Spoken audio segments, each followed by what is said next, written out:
Autumn in Vermont always felt like a second chance, but for Sarah, it was more like a reminder of everything she had lost. After her divorce from Daniel, a man she once thought she'd grow old with, she moved back to the small town she grew up in, trading New York City's chaos for golden leaves and silent mornings.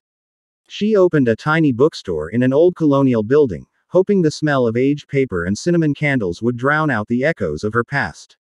Then came Nate. A widower, father of one, and former Marine who had returned to Maplewood to rebuild his life after tragedy stripped him bare. They met when he wandered into the bookstore looking for a children's book his daughter loved. "You don't happen to have the Velveteen Rabbit, do you?" he asked, his voice gravelly but warm. Sarah looked up from her laptop, meeting his eyes that seemed just as tired and heavy as her own. "I have 3 copies. 2 of them are stained with coffee, and one smells like lavender."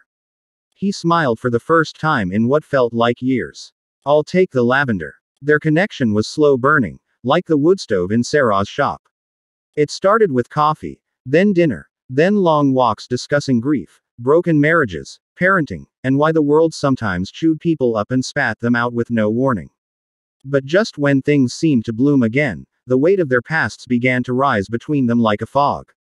"I feel like I'm just a patch in your broken life," Sarah whispered one night as they stood under the stars, a bottle of wine half empty in her hand. "You don't talk about her. You barely talk about your daughter. How can I love you if I'm not even allowed into the parts of you that matter most?" Nate clenched his jaw, looking down at the gravel beneath his boots.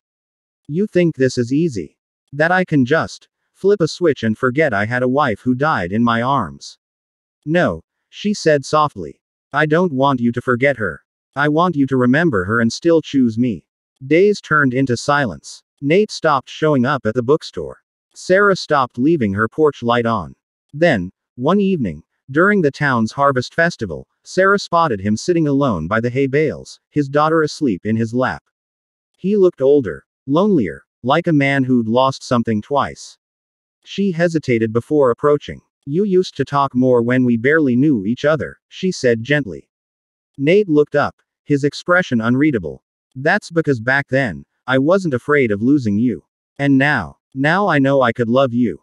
And that scares the hell out of me." They sat in silence, the kind that wrapped around 2 people who knew what pain was but still wanted to believe in healing. Sarah reached for his hand, fingers trembling. "I'm not asking you to move on, Nate. I'm asking you to move forward, with me." He looked at her like he was seeing color again after years of gray. "What if I don't know how? Then we figure it out. Together. Even if we fall. Even if we break." That night, under a sky painted with falling leaves and fading stars, they made no promises. Just presence. Just breath. Sometimes, that's where love begins, not with certainty, but with 2 broken people choosing to walk through the fire instead of around it. And in that quiet, imperfect beginning, Sarah and Nate took their first real step forward, towards something terrifying, and maybe, just maybe, beautiful.